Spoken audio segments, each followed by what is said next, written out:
Hello everyone, welcome back to the Aspirant Invincible YouTube channel. आज हम अपनी UGC net JRF paper 1 series का chapter 10 next part पढ़ने जा रहे हैं।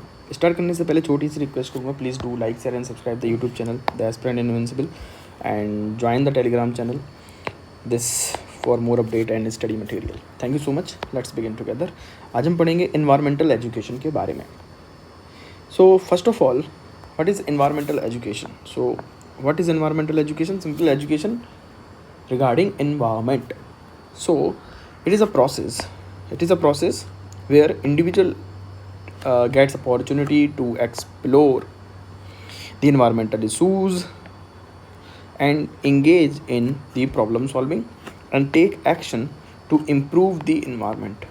So simple, this is the environmental education. तो हम जहाँ पर लोगों को environment के बारे में अवेयर करेंगे, लोगों को इन्वायरमेंट इशू के बारे में बताएंगे, लोग इन्वायरमेंट को कंसर्न करेंगे और इन्वायरमेंट के रिगार्डिंग एक रिस्पॉन्सिबल बिहेवियर को एडप्ट करें, उन्हें एक अपॉर्चुनिटी मिलेगी इन्वायरमेंट में पॉजिटिव कंस्ट्रक्टिव चेंज लाने का। That is environmental education. अब यहाँ पर एक है वर्ल्ड इन्वायरमेंट एजुकेशन डे कब बनाया जाता है। इस क्वेश्चन को मैं लास्ट में आपको आंसर करूँगा, तो वीडियो कंप्लीट वॉच करें और अगर आपको पता है तो कमेंट में ज़रूर इसका आंसर दें कि वर्ल्ड इन्वायरमेंटल एजुकेशन डे कब बनाया जाता है, किस दिन बनाया जाता है। नेक्स्ट इज़ इन्वायरमेंटल एजुकेशन का कंसर्न क्या है। तो इन्वायरमेंटल एजुकेशन का जो कंसर्न है that is simply knowledge, values, attitude and applications of these knowledge regarding the environment in a positive constructive manner. तो जो भी नॉलेज है इन्वायरमेंट की वो आपको मिले, आप इन्वायरमेंट के लिए वैल्यू क्रिएट करें, इन्वायरमेंट के लिए एटीट्यूड जो है आपका वो पॉजिटिव रहे, एप्लीकेशन भी करें उस नॉलेज का। एम क्या है इन्वायरमेंटल एजुकेशन का?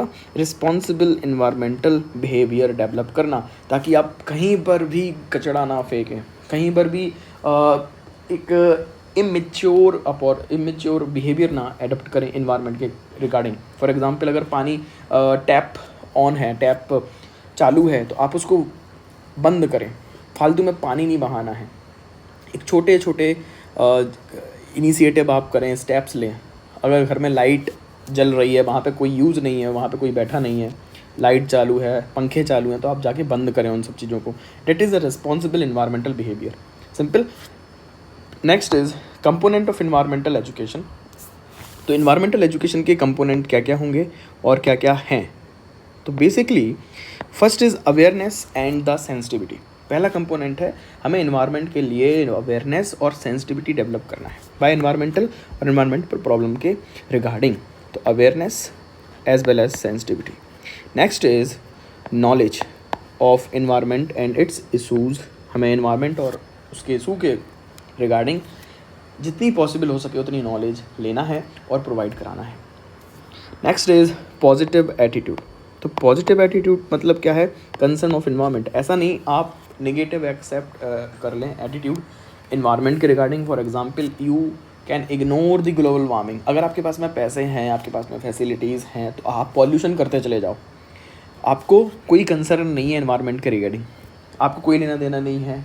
आपका कोई डिफॉरेस्टेशन होने दो, मुझे कोई लेना देना नहीं है। मुझे डेवलपमेंट चाहिए, मुझे कंक्रीट रोड चाहिए है, इंफ्रास्ट्रक्चर डेवलपमेंट होना चाहिए। Global warming is just a scam. आप ऐसी भाषा यूज़ कर सकते हो। That is a negative attitude toward the environment. आप ग्लोबल वार्मिंग, पॉल्यूशन सब इग्नोर कर सकते हो। आपके पास में पैसा है, फैसिलिटीज़ हैं, तो आपको कंसर्न नहीं है। Next is skill development regarding the identifying the problems and working on them. तो हमें इन्वायरमेंट से बचाने के लिए जो भी इन स्किल्स की ज़रूरत है, तो सबसे पहले इन्वायरमेंट की प्रॉब्लम पहचाननी पड़ेंगी, उसके ऊपर काम करना पड़ेगा, कलेक्टिव एक्शन की ज़रूरत होगी। So we need skill development. Next is participation. So participation in environmental programs as well as awareness group regarding the environmental protection and conservation. So these are the component of environmental education.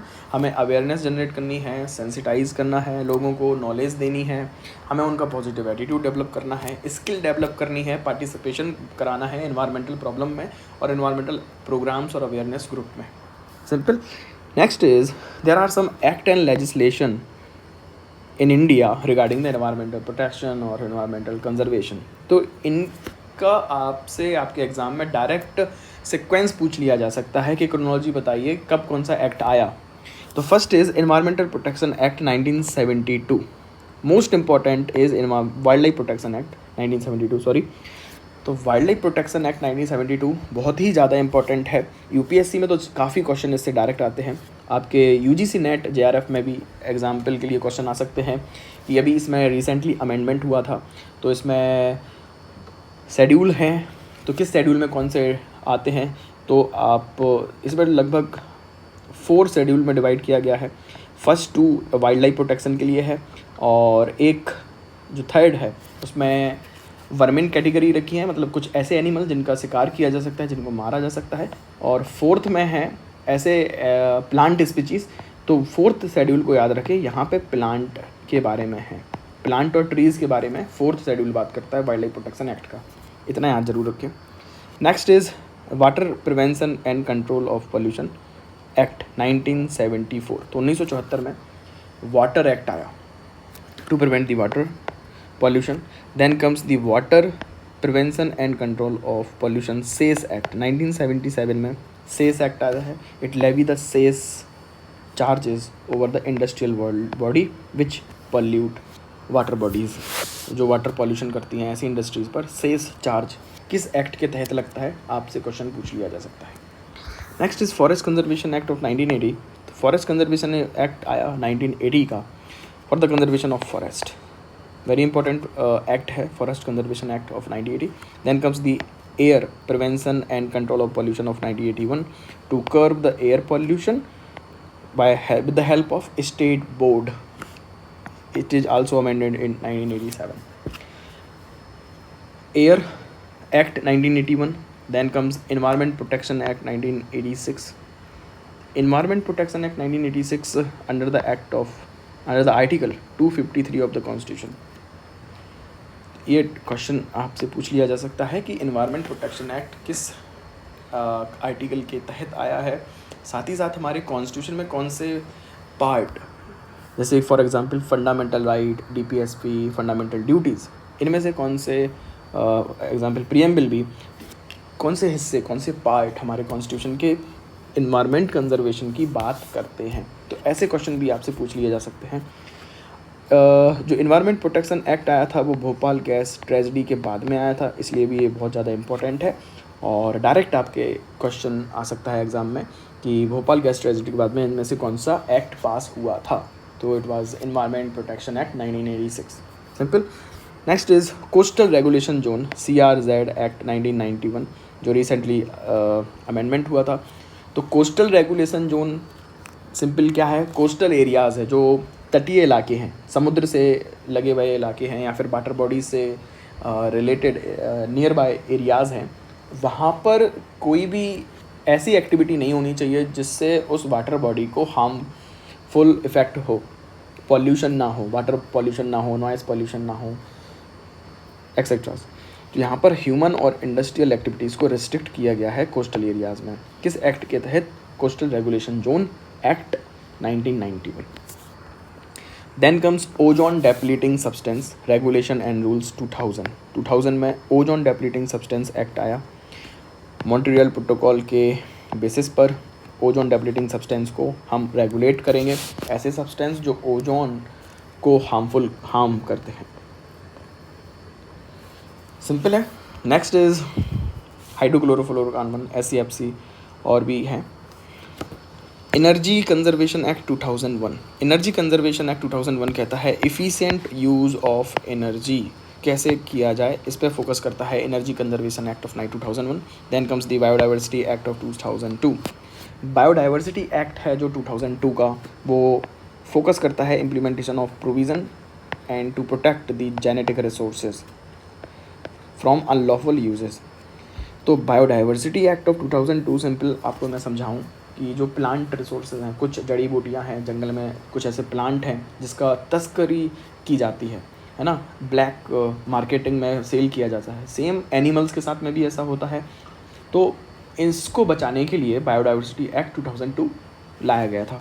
Then comes the wildlife protection act amendment act 2006 का wildlife protection amendment act है।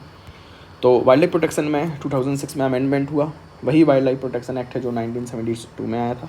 यहाँ पर amendment करके wild life control bureau, wild life crime control bureau बनाया गया था। यहाँ पे क्राइम भी आएगा। Wild life crime control bureau बनाया गया था 2006 में अमेंड करके, किस एक्ट को? वाइल्ड लाइफ प्रोटेक्शन एक्ट को। सो ये स्टैट्यूटरी बॉडी कहलाएगी।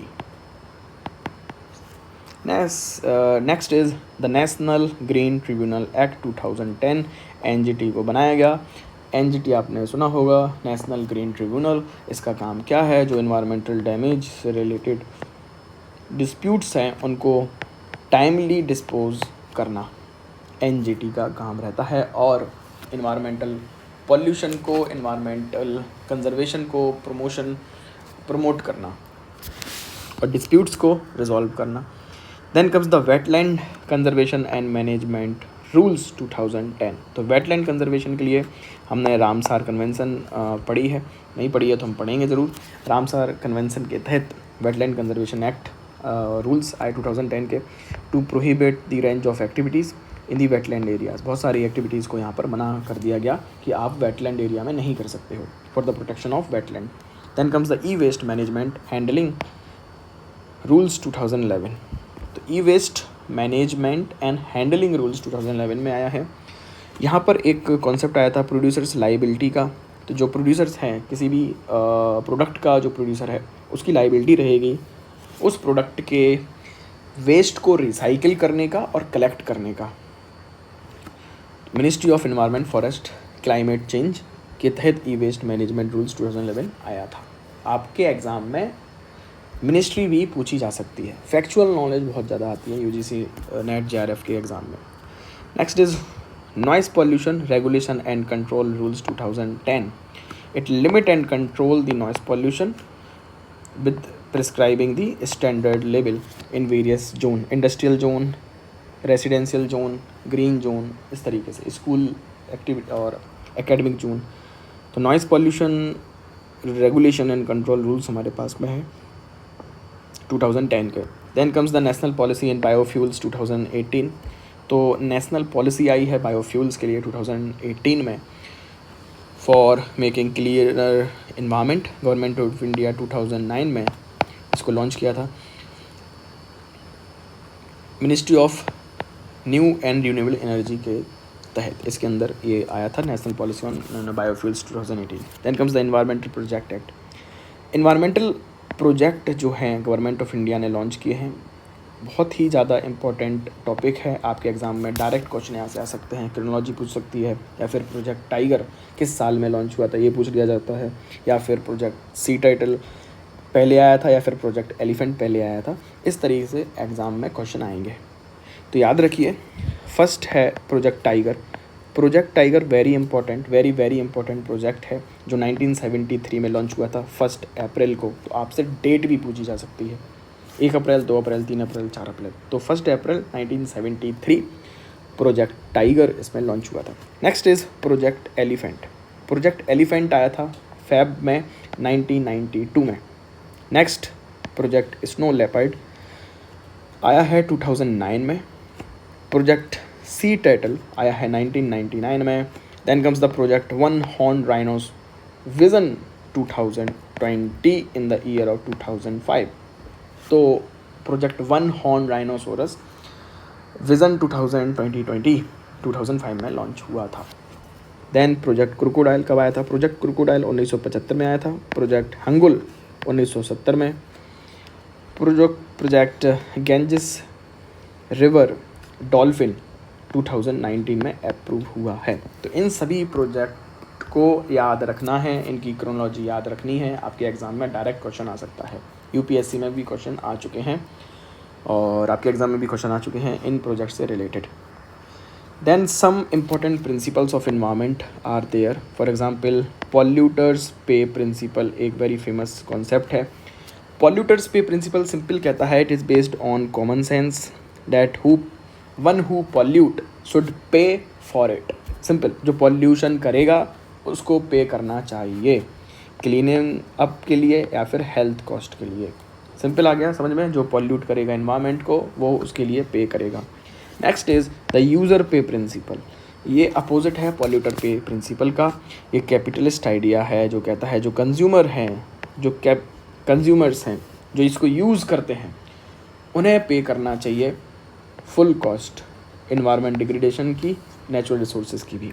सिंपल है, जो भी नेचुरल रिसोर्स को यूज़ करता है, कंज्यूम करता है, उसको उसकी कॉस्ट पे करनी चाहिए, ना कि पॉल्यूटर्स को, नहीं। सिंपल है। Then comes the precautionary principle. Precautionary principle simply कहता है, 1970s में आया था कि कभी कभार साइंटिफिक एविडेंस और हमारे एविडेंसेस की कमी के कारण, हमारे पास रिपोर्ट्स की कमी के कारण अनसर्टेन रिजल्ट होते हैं, अनसर्टेनिटी होती है रिजल्ट के लिए कि ऐसा होगा या नहीं होगा, तब डिसीजन मेकर्स को प्रिकॉशनरी मेजर्स लेने पड़ते हैं, प्रिकॉशनरी मेजर को एडप्ट करना पड़ता है। That is a precautionary principle. Next is clean development mechanism. Clean development mechanism CDM जो है क्योटो प्रोटोकॉल के तहत आया था। अभी है क्या clean development mechanism? Clean development mechanism simply एक टूल है, एक सिस्टम है ग्रीन हाउस गैसेज के इमिशन को कम करने का by using efficient and sound technology. समझ में आ गया? क्योटो प्रोटोकॉल के तहत आया था, आपके एग्जाम में डायरेक्ट आ सकता है। क्लीन डेवलपमेंट मैकेनिज्म किस प्रोटोकॉल के तहत था? क्योटो प्रोटोकॉल, जिनेवा और मॉन्ट्रियल एक्सेट्राज। तो आंसर होगा क्लीन डेवलपमेंट मैकेनिज्म का Kyoto protocol. Then comes the carbon trading. Carbon trading very important concept है। कार्बन ट्रेडिंग, कार्बन की ट्रेडिंग करेंगे। तो कार्बन की ट्रेडिंग कैसे करेंगे? तो एक मार्केट बेस्ड सिस्टम है, मार्केट बेस्ड सिस्टम है to reduce the greenhouse gas emissions. इसको इसीलिए इमिशन ट्रेडिंग भी बोलते हैं। होता क्या है, हर कंट्री को एक कोटा फिक्स किया गया है कि आप इस लिमिट से ज़्यादा कार्बन डाइऑक्साइड का इमिशन नहीं कर सकते हो। अगर आप करोगे तो आप पर क्या होगा? एक्शन होगा। वर्ल्ड लीडर्स मिलके उस पर एक्शन करेंगे, हो सकता है पेनल्टी लगाई जाए, आपको पे करना पड़े, पैसे देने पड़े, इस तरीके से। तो मान लीजिए अगर इंडिया के पास में 100 यूनिट कार्बन डाइऑक्साइड इमिट करने का कोटा है, लेकिन इंडिया को 105 यूनिट करनी है, और बांग्लादेश के पास में भी 80 यूनिट था कार्बन डाइऑक्साइड इमिट करने का कोटा, बट बांग्लादेश ने वो अपने 70 कोटा को यूज़ किया, 10 कोटा उसके बच गए। उसको इतनी है नहीं, प्रोडक्शन है नहीं वहाँ पे बांग्लादेश में, कुछ भी रीज़न हो सकता है। तो इंडिया क्या कर सकता है, बांग्लादेश से वो 10 जो यूनिट हैं कार्बन डाइऑक्साइड के एग्जॉस्ट करने के लिए परचेज कर सकता है थ्रू कार्बन ट्रेडिंग। सिंपल इसे बोलेंगे कार्बन ट्रेडिंग। तो जो भी लेफ्ट यूनिट है कार्बन यूनिट, उसको सेल किया जा सकता है मार्केट में एक्सचेंज रेट पर। That is a carbon trading. Okay, so I hope यहाँ तक वीडियो आपको अच्छा लगा हो, आपकी हेल्प हुई हो।